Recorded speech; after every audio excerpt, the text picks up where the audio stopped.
আসসালামু আলাইকুম and greetings. কেমন আছেন সবাই? আমি মোহাম্মদ শেখ সাদি, founder and CEO visa coach BD. আজকে কথা বলবো চায়নার ভিসা নিয়ে। আসলে চায়নার ভিসা কত ক্যাটাগরির হয়? বর্তমানে এখন আবার পুনরায় আপনি চায়নাতে ভিসার জন্য অ্যাপ্লাই করতে পারবেন। মাঝে কিছুদিন চায়নার ভিসা বন্ধ ছিল, কিছু ক্যাটাগরি বন্ধ ছিল, জাস্ট বিজনেস ভিসাটা চালু ছিল। এখন সবগুলো ক্যাটাগরিতেই আপনি চায়নাতে অ্যাপ্লাই করতে পারেন। আপনি যদি চায়না যেতে চান তাহলে চায়না দেশটা কোথায়? যদি আমরা একটু এই গ্লোবে দেখি, হ্যাঁ, এই হচ্ছে চায়না। আমরা যদি দেখি এখানে, যদি আমি আপনাদের একটু দেখানোর চেষ্টা করি যে এই হচ্ছে পিপলস রিপাবলিক অফ চায়না, এই হচ্ছে আমাদের বাংলাদেশ, বাংলাদেশের উপরে হচ্ছে চায়না, বাংলাদেশের সাথে কিন্তু ভারত, ভারতের সাথে চায়না সীমান্ত রয়েছে। আচ্ছা, চায়নাতে এখন বর্তমানে আপনি কোন কোন ভিসায় যেতে পারবেন? বাংলাদেশ থেকে আপনি এখন চায়নাতে 4 ক্যাটাগরির ভিসায় যেতে পারবেন। 4 ক্যাটাগরি।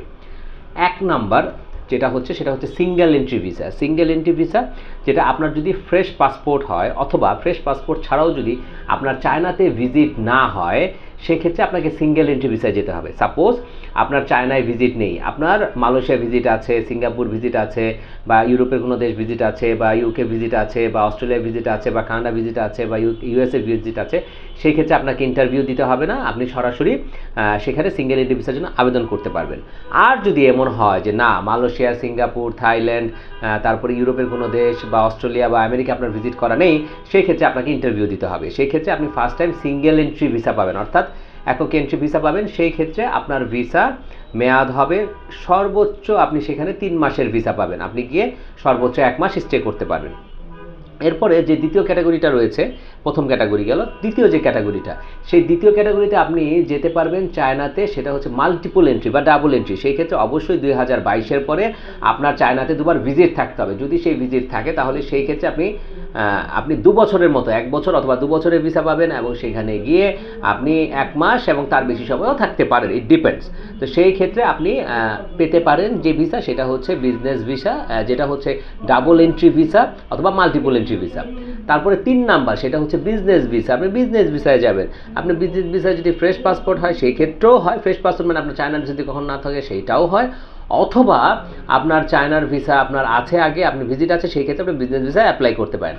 এবং সর্বশেষ সেটা হচ্ছে মেডিকেল ভিসা।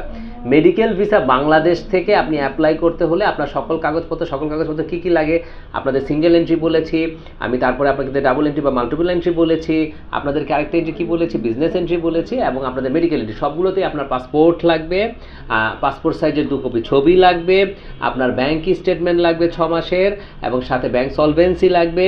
কিন্তু মেডিকেলের ক্ষেত্রে হচ্ছে আপনার সাথে বাংলাদেশে ডাক্তার দেখিয়েছেন এমন কোনো রেফারেন্সের প্রয়োজন হবে, অথবা বাংলাদেশে কোনো ডাক্তারের রিকমেন্ডেশনের প্রয়োজন হবে। সেই ক্ষেত্রে মেডিকেল ভিসা আপনাকে ইন্টারভিউ দিতে হয় 1 দিনের জন্য, 1 দিনের মধ্যে হয়তো আপনি পেয়ে যেতে পারেন। তো আমরা ভিসা কোচ বিডি এখন চায়না ভিসা প্রসেস করছি। তো যে কোনো ধরনের ভিসা সংক্রান্ত তথ্যের জন্য আমাদেরকে নক করতে পারেন। আমরা visa coach BD work permit visa, student visa, এবং আমরা ট্যুরিস্ট ভিসা নিয়ে কাজ করছি। আমাদের আরএল নাম্বার হচ্ছে 2654। তো ভিসা সংক্রান্ত যে কোনো বিষয়ে আমাদের সাথে যোগাযোগ করুন এবং থাকুন ভিসা কোচ বিডির সাথে। মনে রাখবেন, visa coach BD means fastest visa processing service. আসসালামু আলাইকুম।